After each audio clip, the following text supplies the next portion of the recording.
Emmanuel Cos, ministre du Logement et de l'Habitat durable, est notre invité ce soir. Bonsoir. Bonsoir. Merci de nous avoir rejoints sur ce plateau. Comme nos autres invités qui vont débattre avec vous tout à l'heure, ils sont en place. Christophe Robert, délégué général de la Fondation Abbé Pierre. Robert Yvaton, qui est l'auteur, entre autres, de Quand l'État tue la nation, aux éditions Plomb, et conseiller économique de la campagne de Bruno Le Maire. Et David Michaud, secrétaire national UNSA, police pour les CRS. Ils débattront avec vous après vous avoir entendu. Je disais dans la bande-annonce de cette émission que vous êtes peut-être une des ministres qui connaît son sujet, puisque vous avez été, en plus d'être l'ancienne secrétaire nationale d'Europe Écologie Les Verts, mais surtout ancienne vice-présidente du Conseil régional d'Île-de-France. Vous étiez chargée pendant 5 ans de l'habitat, du renouvellement urbain, de l'action foncière. Alors, je fais un petit retour rapide sur votre entrée au gouvernement. Est-ce que vous y seriez entré pour autre chose que le ministère du Logement, qui est quand même votre grande affaire ? Oui, je pense que j'y serais rentrée, même si on m'avait proposé un autre poste, y compris si on m'avait proposé l'écologie ou l'environnement. Mais je ne vous cache pas qu'être au logement, après l'engagement que j'ai eu à la région pendant 5 ans, et donc dans une région qui est très touchée par des difficultés de logement, ça m'aide beaucoup aujourd'hui. Ce n'est pas simplement le fait de connaître son sujet, c'est aussi de connaître les acteurs et de savoir aussi quels sont les besoins qu'ils ont en urgence. Parce que le logement, c'est une question très compliquée. Les choses sont longues à se mettre en place. Donc on a toujours l'impression de courir entre un temps long et puis celui de l'urgence et celui aussi le temps du mal logement, qui est une réalité. Et en tout cas, moi je vois qu'aujourd'hui, dans les fonctions qui sont les miennes, malgré ce que j'avais entendu, en 1 an, on peut faire énormément de choses, y compris sur des questions aussi complexes que le logement. Et voilà. Est-ce que justement un grand ministère de l'écologie, de l'environnement et du logement n'aurait pas été cohérent, parce que les questions liées au réchauffement climatique, et aux migrations de population, les questions liées à la dépense énergétique sont très connectées aux questions de... Alors, c'est très connecté et moi je fais partie de celles et ceux qui ont proposé depuis longtemps qu'il y ait un grand ministère, même une vice-présidence. C'est un débat qu'avait porté Nicolas Hulot en son temps, pour donner une place à l'écologie, et que dans l'écologie, il y ait notamment la question de l'énergie. Et aujourd'hui, c'est le cas. Je le rappelle, depuis 2012, l'énergie est rattachée à l'environnement et l'écologie. Les questions de logement, les questions de transport. Aujourd'hui, Ségolène Royal est à la tête d'un ministère très important avec 2 secrétaires d'État, Barbara Pompili à la biodiversité, Alain Vidalis au transport. Donc c'est très large. Et puis moi, par ailleurs, avec Ségolène Royal, nous travaillons sur beaucoup de sujets, parce qu'en effet, vous l'avez dit, dans la question environnementale, il y a les sujets de rénovation des logements qui sont portés par nos 2 ministères. Il y a l'amélioration du bâti. Il y a la question des écomatériaux, ce qu'on va utiliser pour construire dans les années qui viennent. Et aussi la question de l'aménagement durable, parce un de nos fléaux français, c'est que nous continuons à consommer du foncier pour bâtir, alors qu'on devrait pouvoir bâtir sur du foncier déjà utilisé, et qu'on laisse les espaces verts et les espaces agricoles à leur propre destination et pas transformés pour du bâti. Alors, ministre du Logement et de l'Habitat durable, pour quel résultat ? 351 800 logements mis en chantier en 2015, pas entièrement de votre responsabilité, dont 109 000 à loyer modéré. On est quand même très loin de l'engagement de campagne de François Hollande de 500 000 logements par an. Alors aujourd'hui, si vous regardez dans les 12 derniers mois, nous sommes à plus de 400 000 logements autorisés et à une mise en chantier qui va au-delà des chiffres que vous donnez, qui sont plutôt autour de 380 000. C'est des chiffres qu'on n'a pas connus depuis des années.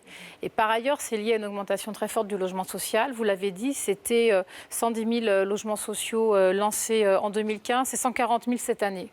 Donc on est sur une montée en charge très forte. Et la réalité, c'est que fin 2016, on sera autour de 410 000 logements, donc pas si loin de ça de l'objectif théorique, je le rappelle, sur lequel nous étions assez nombreux à être d'accord en 2012, qui était de dire que 500 000 logements, c'est un bon objectif pour répondre par an, pour répondre aux besoins de logement, aux problèmes de renouvellement et à l'offre de logement aujourd'hui. Donc c'est un objectif à atteindre. Moi, je me rappelle que plein de gens nous disaient « n'en mettez pas ». Comme ça, on ne vous fera pas la critique de ne pas l'atteindre. Moi, je préfère qu'on se mette un objectif, 500 000, qu'on regarde comment est-ce qu'on arrive à y aller et qu'on le réinterroge. Je suis sûre que dans la campagne de 2017, on va se réinterroger sur est-ce que 500 000, c'est le bon objectif. Et il y a un objectif quantitatif et après, il y a le qualitatif. On n'a pas besoin de 500 000 logements partout de la même manière et on a besoin de logements parfois très abordables, on a besoin de logements pour des jeunes, pour des familles. Donc, il y a des logements intermédiaires. Et du logement intermédiaire. Il y a des besoins par région qui sont très différents et c'est ça l'objectif. D'ici la fin du quinquennat ? En tout cas, moi je trouve, et je le dis franchement, après une crise dans le bâtiment qui date depuis 2008, qui s'est arrêtée en fait en 2015, après un certain nombre de mesures, aujourd'hui on sait faire 400 à 410 000 logements.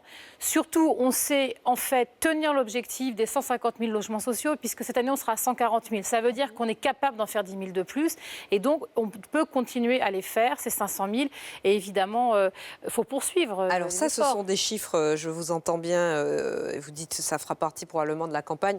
Comptez sur la Fondation Abbé Pierre et Christophe Robert qui est là pour mettre d'ailleurs, la Fondation Abbé Pierre a contribué promesses. à poser l'objectif de 500 000 logements. On était un certain nombre à le dire. Et moi, je le redis, il vaut mieux se fixer un objectif et regarder où on en est par rapport à cet objectif que de ne pas prendre le risque de le faire. Et de fait, on avance moins bien. Sauf qu'on est quand même très loin du compte. La France, peut-être que les Français ne le savent pas, c'est plus de 500 bidonvilles recensés. Il y a 500 bidonvilles dans notre pays, qui est la 5e puissance du monde. Il y a entre 12 et 14 millions de personnes qui subissent l'impact du mal logement. On prend toujours ce chiffre de 3 800 000 mal logés en France, mais l'impact du mal logement se fait ressentir sur 12 à 14 millions de personnes. C'est plus d'un Français sur 6. Des Français qui sont mal logés, qui ont froid dans leur logement, qui ont des problèmes d'arriérés de loyer, qui ont des problèmes de salubrité de leur habitat, qui n'ont pas de logement autonome, qui sont chez un ami, chez un parent, etc., qui dorment sur un canapé, qui dorment dans leur voiture, qui dorment dans des campings. C'est 12 à 14 millions de personnes. Quand on parle de 150 000 ou 140 000 créations de logements sociaux par an, ou même cet objectif de 500 000 logements neufs par an, on est très, très, très loin du compte. Mais je pense qu'il ne faut pas confondre deux choses. D'une part, vous l'avez dit, et là-dessus, moi je partage le constat qui est notamment dressé par la Fondation Abbé Pierre. Notre pays, 5e puissance économique mondiale, connaît durablement un mal logement. C'est un des rares pays européens qui le connaît à ce point-là. Et j'ai aussi l'habitude de dire que si on en est là aujourd'hui, quels que soient les efforts du gouvernement, c'est aussi qu'il y a beaucoup de gens qui ont intérêt à ce que ça dure, le mal logement. Parce qu'il y a des gens qui tirent profit du mal logement. Il y a des gens qui louent des logements insalubres et qui en tirent des loyers très importants. Il y a des gens qui tirent des bénéfices du logement cher. La question, c'est comment on inverse la tendance et aussi, très clairement, comment on fait une mobilisation générale sur le logement, pas juste pour un an. Et c'est là où on va toucher dans le dur, et y compris que ça se confronte avec la politique qui est dans un temps très court. C'est que si on veut gagner la bataille du mal logement, c'est une mobilisation générale qui est sur 10 ans, sur 15 ans, où on garde les mêmes outils, on garde les mêmes politiques, on ne fait pas des va-et-vient de je finance, je ne finance plus. Je dis les choses très simplement parce que vous l'avez rappelé. J'étais présidente de la région en Île-de-France pendant 5 ans, où j'ai développé un grand nombre d'actions sur le logement dans cette région. Aujourd'hui, les 3/4 de ces actions sont arrêtées parce qu'il y a eu un changement de majorité. Et ça peut être un choix d'une majorité, sauf que la réalité, c'est que ça va bloquer des efforts qui sont aujourd'hui importants. Moi, ce que je vois aujourd'hui, c'est qu'on est capable de faire 400 000 logements. Donc, ça veut dire qu'on est capable d'en faire plus. Et surtout, derrière les besoins en logement, vous l'avez dit, il n'y a pas que la question du logement social. On doit lutter contre l'habitat insalubre, et on pourrait en parler longuement. On a des personnes qui, en fait, sont des classes moyennes et qui cherchent juste des logements pas sociaux, des logements abordables. Donc on a aussi besoin que, par exemple, dans le parc privé, dans l'accession à la propriété, on ait des prix tenus et qu'on puisse répondre à ces besoins-là. Et donc c'est ça aussi, je pense, aujourd'hui, l'action d'une ministre du Logement, c'est de travailler en même temps sur tous les publics. Mais vous parlez d'action durable. Moi, j'ai quand même la sensation que les lois, les dispositifs s'accumulent, s'empilent les uns après les autres de ministre en ministre. Au contraire, il y a eu en 2012 un engagement très fort sur le nombre de logements sociaux à construire, les crédits et le renforcement de la loi SRU qui fixe la répartition des logements sociaux dans toute la France. Loi de 2013 sur la loi SRU et sur le foncier public. La loi Allure de 2014 qui donne un certain nombre d'éléments, y compris dans la loi Allure, il y a enfin des dispositions pour agir contre les expulsions locatives, pour faire de la prévention, ce qui n'était pas avant. Mais ce qui a rendu beaucoup plus difficile l'accès au marché locatif pour des ménages, justement. Non, la loi Allure n'a pas joué sur l'accès au marché locatif. Parce que les propriétaires sont beaucoup plus rétifs à louer parce qu'ils ont la sensation que les locataires seront moins faciles. Les locataires ne sont pas plus protégés. C'est simplement qu'on qu'on explique, et on a mis en place un plan national sur le sujet depuis plusieurs mois, qu'au lieu de laisser des locataires s'enfoncer dans la précarité, au premier impayé, même s'il est de 10 €, on saisit les instances pour éviter les expulsions locatives. Et après, il faut dire les choses très clairement. Oui, il faudra encore faire du logement abordable. Mais pas que du logement social. On peut faire du logement social à des prix très bas. On doit aussi faire du logement privé à des prix bas. Et le fameux logement intermédiaire. Et du logement intermédiaire. Et ensuite, un des fléaux de notre pays, parce que moi, je n'ai pas de problème à dire aussi ce qui ne va pas, c'est l'habitat insalubre. L'habitat insalubre, vous l'avez dit, nous sommes la 5e puissance mondiale et nous avons encore en région Île-de-France, mais aussi en PACA et dans plein d'autres régions, de l'habitat insalubre avec du saturnisme, avec des gens qui se chauffent au charbon. C'est ça la réalité. Et là-dessus, je pense qu'en effet, il faut que maintenant on enraye totalement cet habitat-là. Mais ça veut dire aussi très clairement que tout le monde assume que pendant 15 ans, on agit pour les publics les plus pauvres, parce que c'est ça le sujet, pour des gens qui ne se défendent pas beaucoup en politique, qui peut-être ne vont pas voter, mais qui doivent vivre dans des conditions dignes. Alors, on va parler avec nos autres invités tout à l'heure de la loi sur l'égalité territoriale, du fait que la mixité sociale ne se décrète pas, si l'on en croit la façon dont le Sénat a vidé ce texte de sa substance. Mais est-ce que, dans tous les problèmes dont on parle, là, est-ce que réformer l'allocation pour le logement, faire une économie de 250 à 300 millions d'euros sur un budget de 15 milliards et demi d'euros, c'était une urgence? Sur 18 milliards. Les allocations logement, l'APL, c'est aujourd'hui une dépense sociale de 18 milliards et ça bénéficie à 6,5 millions de personnes. L'année dernière, dans la loi de finances, il a été décidé de faire un certain nombre de mesures d'économie qui, en fait, sont des économies catégorielles. Alors, je sais que ça peut fâcher et j'ai vu des associations de locataires qui réagissent contre ces mesures d'économie. Mais il faut dire aussi qu'on pourrait aussi faire quelque chose qui serait peut-être beaucoup plus indolore, c'est-à-dire de baisser les allocations pour tout le monde. Parce que c'est ça qui s'est fait pendant très longtemps.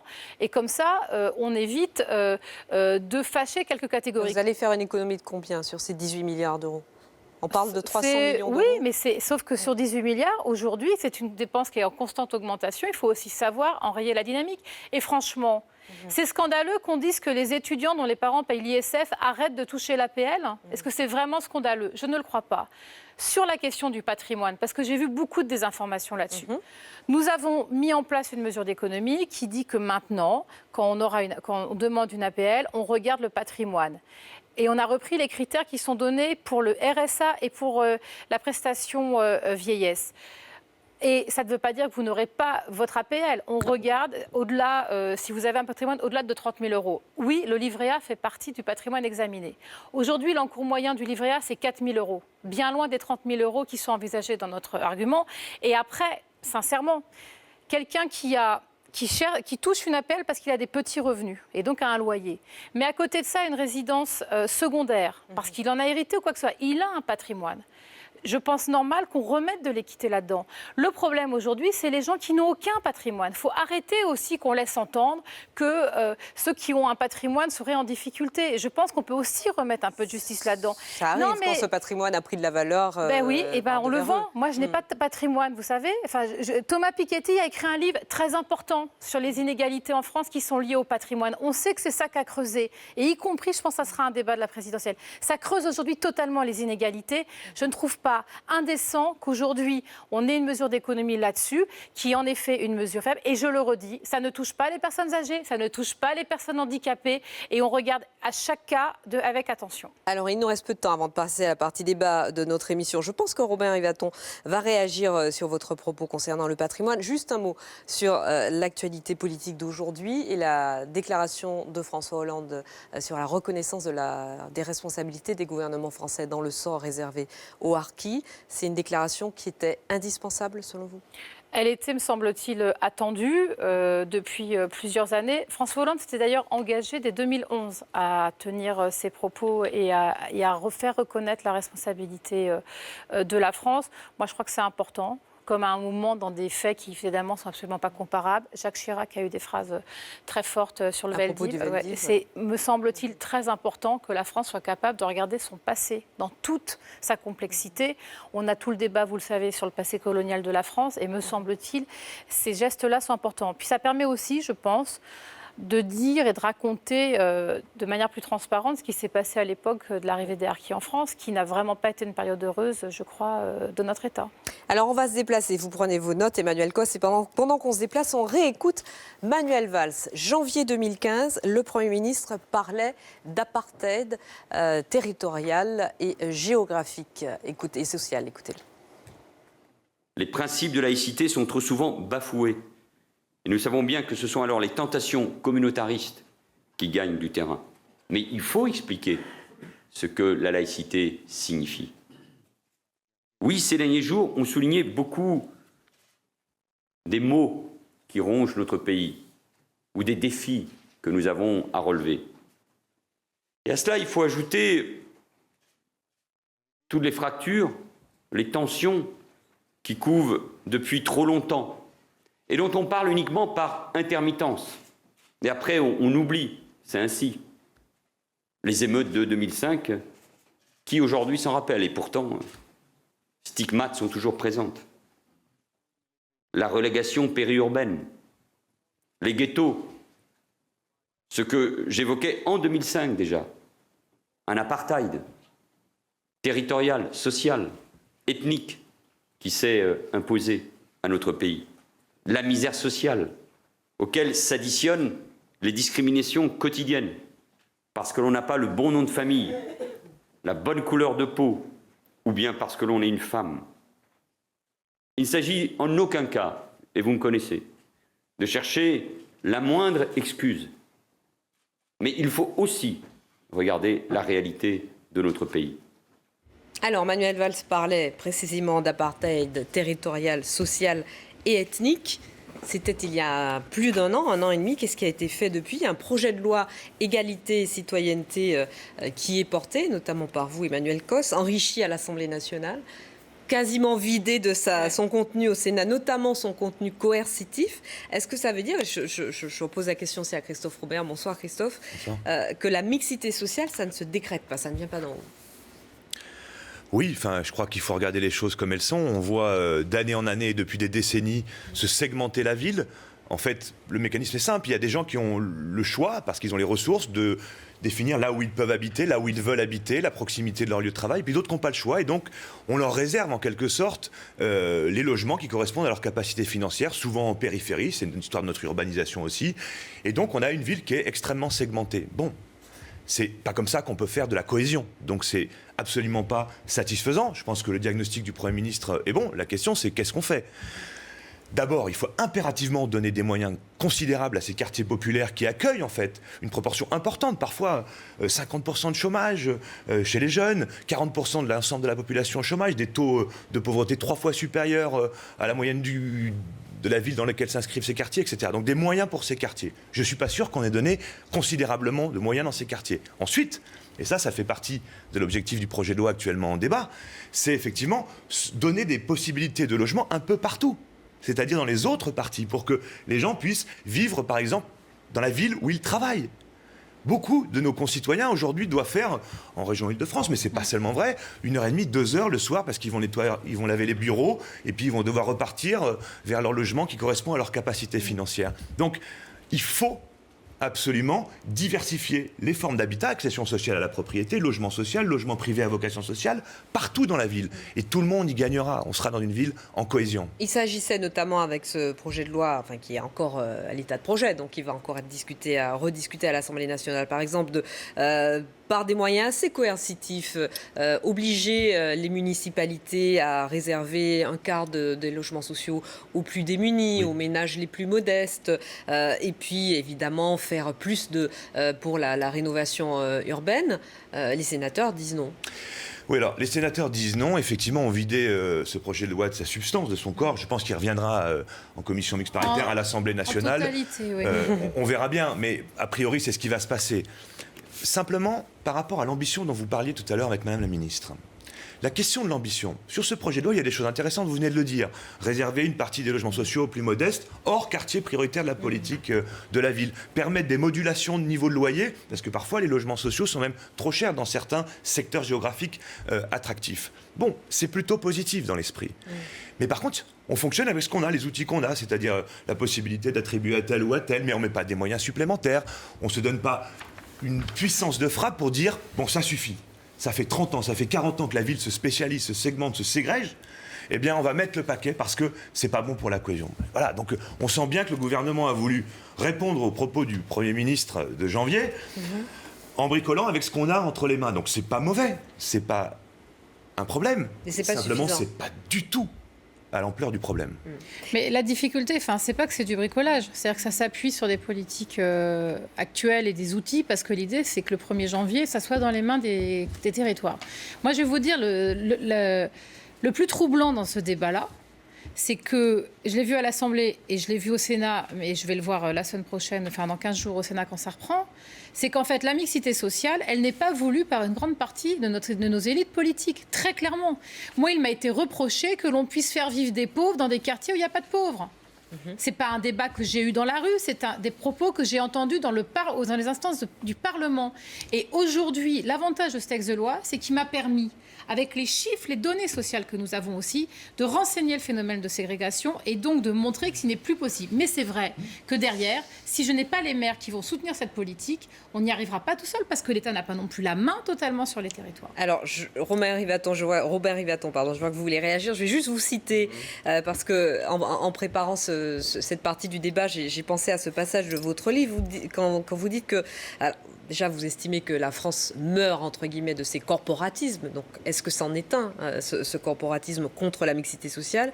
Vous dites, c'est l'État impotent, démissionnaire dans sa politique éducative, malthusien dans sa politique économique, inefficace dans sa politique de redistribution, défaillant dans sa politique de l'emploi, incapable d'assurer la sécurité de ses concitoyens au point qu'ils doivent eux-mêmes faire le guet face aux dealers, qui est à la source de nombre de nos problèmes.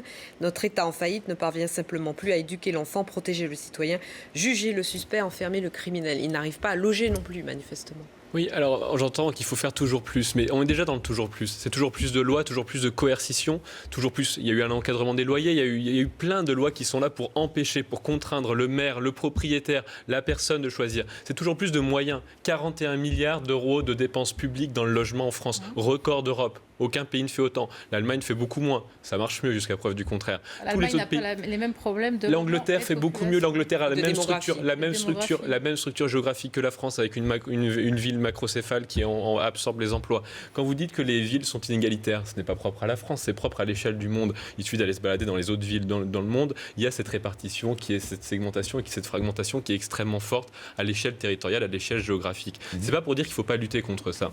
La question, c'est de se dire, est-ce que la politique qu'on a suivie, celle du toujours plus, celle de mettre toujours plus de règles, toujours plus de lois, on n'a pas figé quelque chose. On n'a pas créé une société immobile dans laquelle on a enfermé les gens. Quand on regarde la rotation du parc social, du parc HLM, auquel, je le rappelle, 80% des Français ont accès aujourd'hui. Donc quand on parlait de catégorie, c'est bien que c'est mal ciblé quelque part, puisque 80% des gens peuvent aller dans le parc HLM. La rotation du parc HLM, c'est la plus faible de tous les parcs possibles, c'est 3%. Donc on donne à quelqu'un une place et on lui dit tu peux y rester, tu es bloqué là-dedans. Comment on organise la mobilité? Comment on imagine que les gens peuvent aller d'une région à une autre? Comment on se dit que dans le parc social, on essaye de sortir de ces règles qui font que quelqu'un peut y rester pendant très très longtemps? Alors, et à l'inverse, peut aller ailleurs. Emmanuel Cos et puis de Christophe Robert. Non, mais ce qui est extraordinaire, c'est... parce qu'en gros, vous faites le procès en règle des politiques d'État du logement. Moi, je vais vous dire, oui, il y a des grandes lois dans le logement. La loi SRU qui a dit qu'il fallait des logements sociaux dans tous les territoires. Et oui, vous savez quoi? Il a fallu y revenir à 4 reprises pour renforcer cette loi parce qu'on a des élus qui ne veulent pas l'appliquer. Il faut qu'aujourd'hui, les préfets prennent les permis de construire à la place des maires alors que c'est le premier pouvoir des maires. Tout simplement parce qu'on a des maires qui veulent très bien construire pour des gens qui ont des revenus, pas pour les 80% des Français qui rentrent dans le logement social, pour reprendre vos propos. Et c'est bien le problème. Et aujourd'hui, Moi, je vais vous le dire. Si simplement on avait eu depuis 20 ans une politique de plus grande régulation dans le logement, qu'on n'avait pas laissé la spéculation prendre d'assaut le marché du logement dans les années 2000, parce que c'est ça qui s'est passé. On n'aurait pas ces inégalités sur le patrimoine, on n'aurait pas ces inégalités sur le logement, et par ailleurs, on s'en accommoderait pas. Moi, je ne m'accommode pas ni des chiffres du mal logement, ni du nombre de personnes qui demandent un logement social. Et que des personnes rentrent dans le logement social et n'en bougent pas, mais si enfin elles travaillent dans cette ville et qu'elles ont les revenus Vous savez bien que c'est des gens qui restent dans les logements, qui ne sont pas des gens qui... Pourquoi ces personnes âgées qui restent dans le logement social? Mais vous savez que chaque année, les locataires du logement social doivent donner leur avis d'imposition et sont contrôlés. Oui. Et c'est traduit par des actes derrière? Et c'est traduit par des actes, et y compris du surloyer. Pourquoi ces gens-là ne bougent pas? Mais parce qu'ils ont des très faibles revenus, monsieur. Vous dites des surloyers, vous venez de dire surloyer, faible revenu. Les deux sont cohérents. 4 millions, plus de 4 millions de locataires du logement social, moins de 4000 personnes qui rentrent dans les histoires du supplément de loyer. Et je peux vous dire, si les gens ne bougent pas, c'est qu'ils ont des petits salaires et des toutes petites retraites. Je vous invite à aller rencontrer beaucoup d'habitants de ces logements. Vous le verrez. Petite retraite, petit revenu. Et s'ils n'avaient pas eu de logement social, ils seraient dans une très grande précarité. Ce qu'il faut vraiment regarder, c'est ce que vivent les gens. Pourquoi il y a une baisse de la mobilité qui est un vrai problème, vous avez raison, dans le logement social? C'est parce que les marches entre le loyer du logement social et le loyer du parc privé, les loyers du logement social et le loyer de l'accession à la propriété sont devenus trop grandes, parce qu'on a vu dans les années 2000, par exemple, doubler les prix de l'immobilier. On a vu augmenter de 50% les loyers, et on n'a pas vu les ressources augmenter de la même manière. Donc les marges sont trop grandes, donc ce parcours résidentiel, cette mobilité est rendue extrêmement difficile, ce qui nuit effectivement à l'entrée de nouvelles personnes. Ceci dit, donc attention aux procès généraux sur la posture contre le logement social. Par contre, là, moi, je partage votre analyse. On ne changera pas, on ne réglera pas le problème du mal logement, les 3,8 millions de mal logés ou les 12-13 millions de personnes confrontées à la crise du logement à coup de loi. Ça, c'est sûr. Il va falloir, à un moment, qu'on renforce l'aide aux acteurs qui se mobilisent. Et il y a plein d'initiatives qui se font localement. Il va falloir encourager les maires bâtisseurs, ceux qui ont envie de construire. Il va falloir valoriser ceux qui sont dans une logique de solidarité, qui disent « Moi, je ne me contente pas qu'il y ait de la concentration ». Et commencer à dire que... 41 milliards, Robert Yvaton rappelait. Alors justement, je voudrais revenir sur quand même le budget du logement. Mm. Est-ce que ça veut dire que vous pensez qu'il faut, dans ce budget des 43 milliards, il y a la TVA à 5,5 des artisans dans le bâtiment? Vous pensez qu'il faut mettre la TVA à 10%, à 20%? C'est une des raisons du coût à 43 milliards. Est-ce que vous voulez baisser la défiscalisation des outils qui permettent d'accroître la production neuve avec des contreparties fiscales? Ce que je veux dire par là, prendre un chiffre comme ça, en bloc, balancer, vous n'êtes pas le seul, on entend depuis 6 mois à tout va, en disant 43 milliards. Mais enfin, regardons poste par poste. Oui, mais est-ce que ça marche? La question de Robert Yvaton, c'est est-ce que ça marche? Les sans-abri, par exemple, 100 000 au début des années 2000, on est 15 ans après, ils sont 150 000. Ouais. C'est 50% d'augmentation. Il faut regarder, il faut avoir le courage de regarder la complexité de pourquoi on a cette situation-là qui s'accentue. Pourquoi? D'abord, on retrouve dans l'hébergement ou dans la rue la défaillance des autres politiques qui, depuis 15-20 ans, la fermeture des hôpitaux psychiatriques, la faiblesse de l'accompagnement vers la prévention des expulsions locatives, c'est-à-dire essayer d'accompagner les personnes, pas faire payer le propriétaire, c'est pas à lui de devoir faire les frais de la solidarité dans son ensemble, mais d'essayer d'accompagner les personnes. Donc beaucoup de choses en amont qui font que du coup on retrouve des gens à la rue ou dans l'hébergement, ce secteur qui grossit année après année. Et par la suite, on n'arrive pas à sortir vers des logements parce qu'on n'a pas suffisamment de logements. Et le temps de travail accessibles. intérimaire. Beaucoup de nos personnes dans l'hébergement sont des gens qui ont des salaires, qui travaillent avec des contrats de petites heures et qui ont perdu des revenus parce qu'ils sont sur des travails de 10, 15, 20 heures. Et ils n'ont plus les revenus pour se loger. Oui, mais donc il nous faut une politique durable, avec une vision, rapidement, y compris financière. Je suis désolé, mais chaque année, là, on ne sait pas trop ce qui va se passer sur le budget. Moi, je me souviens du plan de cohésion sociale en 2004-2005 qui avait structuré l'action des acteurs pendant 5 ans. Et là, tout le monde savait à quoi s'en tenir. Ça donne de la visibilité, bien sûr. Qu'est-ce qu'on en fait, c'est une autre question, sur la lutte contre les inégalités. Mais au moins, il y a de la continuité dans l'action. Gardez Robert Yvaton, votre question, parce qu'on va continuer à parler de logement, mais je voudrais qu'on parle aussi de la crise, ce qu'on appelle la crise migratoire, la crise des migrants, qui pose aussi des questions en termes de logement. D'ailleurs, avec votre action, on attend quoi à la Fondation Abbé Pierre, on attend quoi pour régler la crise du logement, mais aussi pour venir en aide aux migrants? François Hollande sera à Calais demain. Vous y serez d'ailleurs, Emmanuel Cos, avec lui. Ouais. Est-ce que vous allez rencontrer des migrants? Parce que pour l'instant, ce qui est prévu, c'est de rencontrer des associations, des représentants des forces de l'ordre. des migrants? Non, le président de la République n'ira pas, lui, sur la lande de Calais. Pour tout vous dire, moi je connais bien la lande de Calais, j'y suis allée plusieurs fois et objectivement, ce n'est pas un déplacement qu'on peut faire actuellement, y compris par rapport aux migrants qu'on veut rencontrer pour des raisons de sécurité. Il n'empêche qu'il a par ailleurs rencontré des migrants samedi, que demain il voit des associations et que le problème aujourd'hui est évidemment de pouvoir parler aux personnes les premières concernées de leurs difficultés, mais c'est surtout de leur donner une sortie au camp qui est sur Calais aujourd'hui et qui, objectivement... Hein, mais quand vous dites les premiers concernés, c'est les migrants ou c'est les habitants du Calaisis? Non, c'est les migrants. Aujourd'hui, et c'est très clair, si nous avons décidé avec Bernard Cazeneuve de prendre la décision de démanteler le camp de Calais et d'aller sortir 9000 places d'hébergement supplémentaires pour ces personnes, c'est parce qu'il faut arrêter qu'on laisse entendre que c'est bien de vivre dans ce campement en attendant je ne sais quoi. J'étais samedi à Tours, j'ai parlé avec des Érythréens, des Soudanais qui sont passés par Calais, qui m'ont très clairement dit qu'on ne les avait pas pris dans des CAO, ils étaient dans des processus d'exploitation sexuelle et de grandes difficultés parce qu'ils n'avaient aucun argent, qui savaient qu'ils ne passeraient jamais en Angleterre. Et ils ont eu la chance, ils me l'ont dit, qu'ils ont... Parce qu'il y a des maraudes quotidiennes que nous finançons où on explique aux migrants leur possibilité de partir et eux, on dit banco. On en a beaucoup qui ne sont pas convaincus. Un de nos gros travaux aujourd'hui est d'expliquer à des personnes qui sont là depuis plusieurs mois, voire plusieurs années, qu'il faut qu'elles sortent de ce camp. En plus, l'hiver arrive. Moi, je peux vous le dire, j'ai été à Calais dans les périodes hivernales. Je sais très bien ce que c'est. Et là, actuellement, il y a plusieurs milliers de personnes, au moins 8000 personnes. On ne peut pas continuer comme ça. Elle est CAO, Centre d'accueil et d'orientation des migrants. On va en parler avec vous, David Michaud, secrétaire national CRS de l'UNSA Police et du travail des forces de l'ordre sur place, des difficultés auxquelles vous êtes confrontés. Mais je voudrais qu'on écoute avant ce petit échange entre Xavier Bertrand et Laurent Wauquiez, qui sont pourtant dans la même famille politique. Mais l'un est élu du Nord, Xavier Bertrand, et l'autre président du parti Les Républicains. Xavier Bertrand, président de région, concerné au premier chef par la situation à Calais, ne comprend pas la pétition lancée par Laurent Wauquiez contre la répartition des migrants sur l'ensemble du territoire. Écoutez. J'ai des militants qui viennent me voir en me disant « C'est quoi la différence entre la pétition de M. Wauquiez et l'association de M. Briouat ?» Je suis très mal à l'aise, parce que je ne sais pas bien lui répondre. Ça m'intéresserait d'avoir la réponse de Xavier Bertrand dessus. Je pense qu'il y a aujourd'hui trop d'immigration en France et que nos capacités d'assimilation sont usées. Est-ce que notre pays a plus besoin en ce moment d'apprendre la diversité ou est-ce qu'il a plus besoin de réapprendre à nos enfants ce qu'est la France et son histoire? Mon choix, il est clair.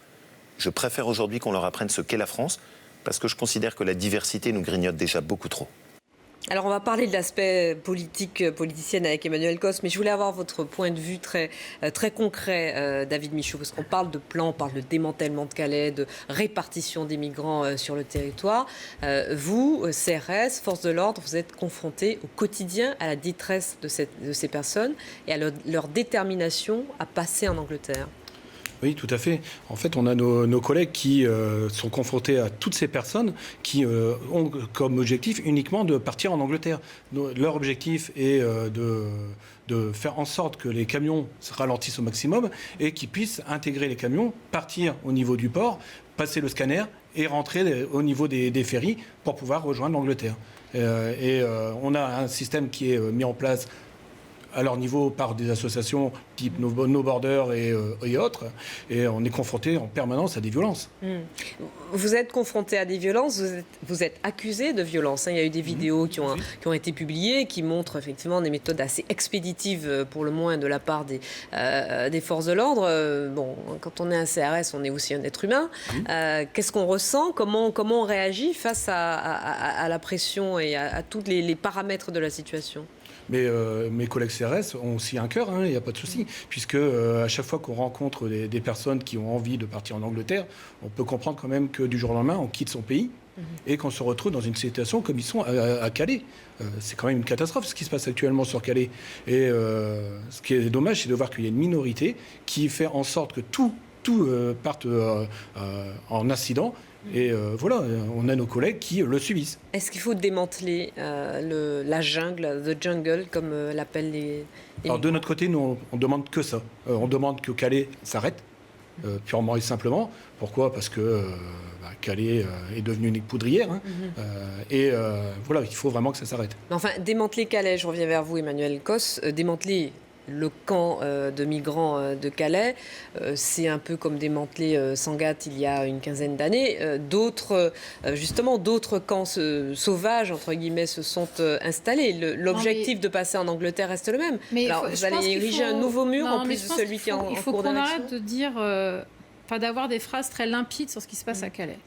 Sur les 7 ou 8 000 personnes qu'il y a à Calais aujourd'hui, 10 a priori, selon les associations. Oui, 10 000. Vous savez quoi ? On est en train de travailler un comptage partagé. Je pense que dans la période, ce qu'il faut, c'est des actes et pas des polémiques, même sur des chiffres.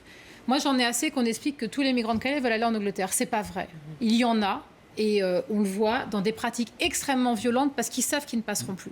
Ce qui fait que, d'une part, il y a plus de morts, il y a des violences extrêmes contre les forces de police. Il faut dire les choses telles qu'elles sont. C'est une situation extrêmement tendue. C'est très tendu également pour les gens qui conduisent les camions et toutes les entreprises qui sont concernées.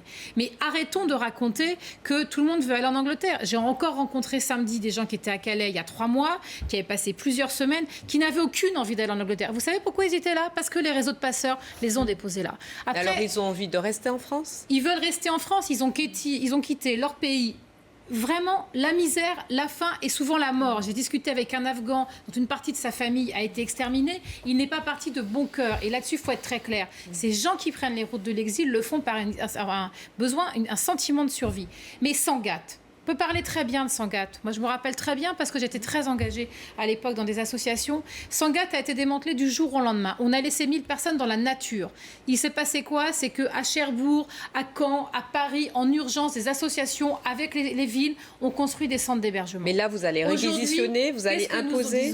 Nous ouvrons 9000 places en CAO réparties sur tout le territoire malgré national. l'opposition de certains présidents. Malgré l'opposition de certains dirigeants qui, par ailleurs, n'ont aucune compétence en la matière. Nous discutons avec les élus locaux, nous cherchons les bâtiments.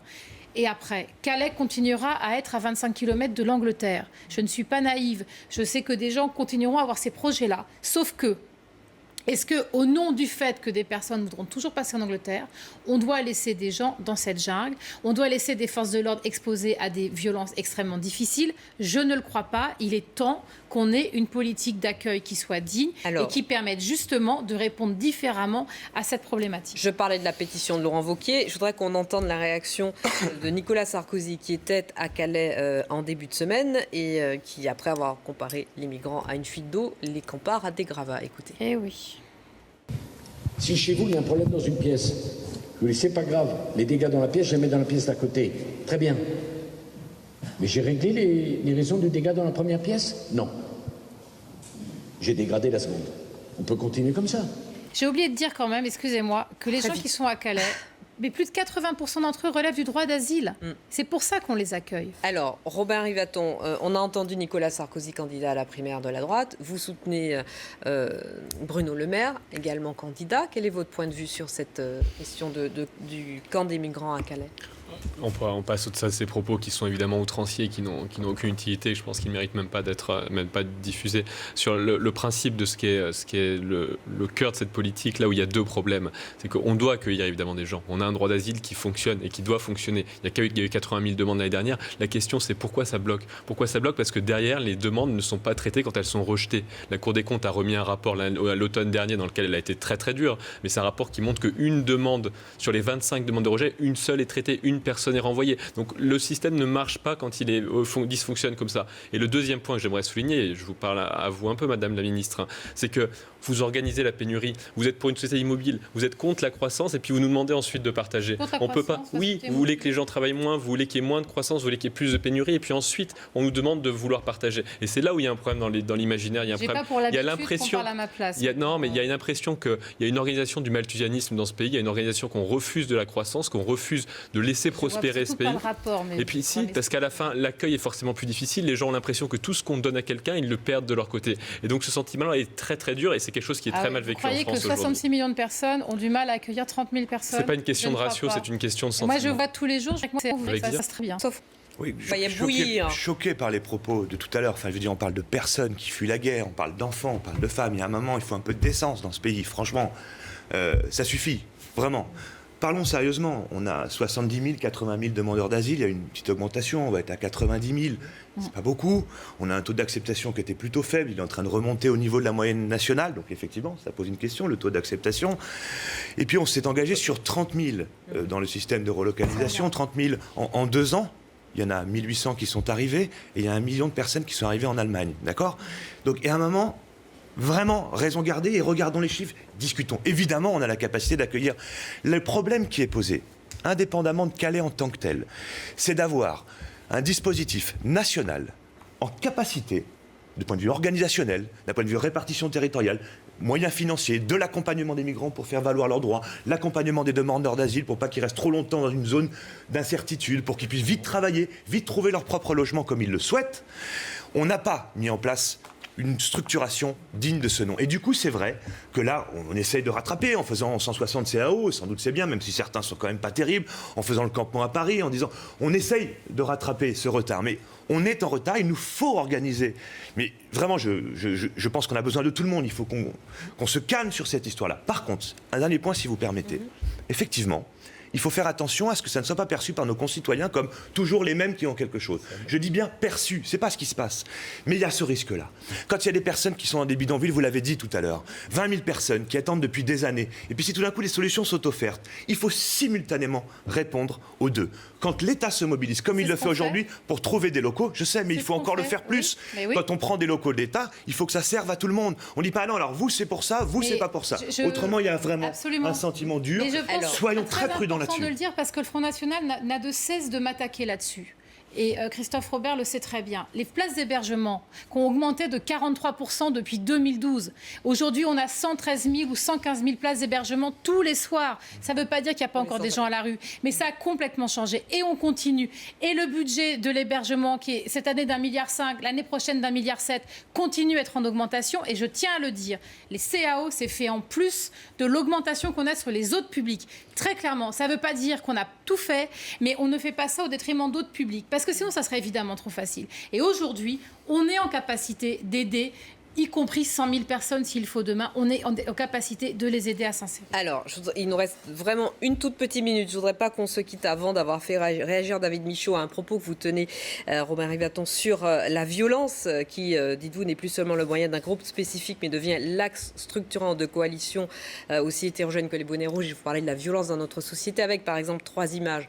L'image du leader d'Air France dont la chemise a été déchirée lors d'un comité central d'entreprise. L'image de cette voiture de police qui brûle lors des manifestations contre la loi anti-travail. Et puis nous y avons rajouté l'image plus récente d'un CRS qui prend feu, cible d'un cocktail Molotov. David Michaud, pourquoi une telle expression à tous les étages de la violence dans notre pays, selon vous ?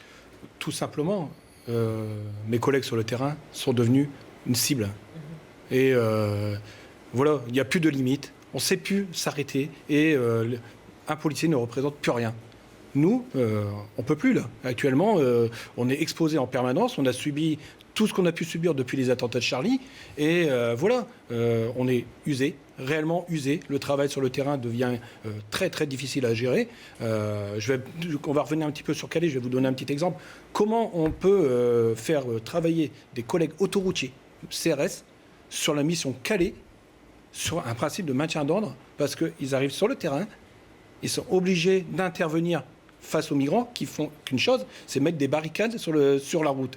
Voilà, on voit des collègues autoroutiers casqués. Ça devient une tragédie de voir ce qui peut se passer. Alors, si je peux me permettre, nous avons rédigé 2 carnets de notes spécifiques à Calais.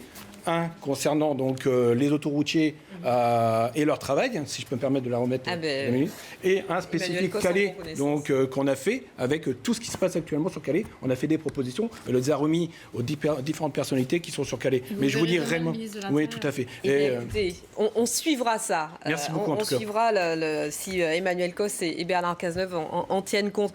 Emmanuel Cos, il vous reste 1 minute environ pour nous parler de vos choix d'initiatives solidaires.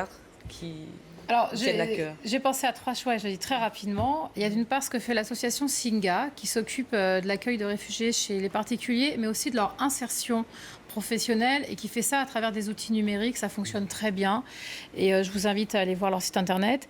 Un deuxième projet, c'est celui qui est porté par la Fondation Abbé Pierre, que je trouve très important, qui s'appelle Un toit d'abord, c'est ça le nouveau nom, en tout cas, qui travaille sur la production de logements très sociaux en milieu diffus pour des publics qui ont très peu de revenus.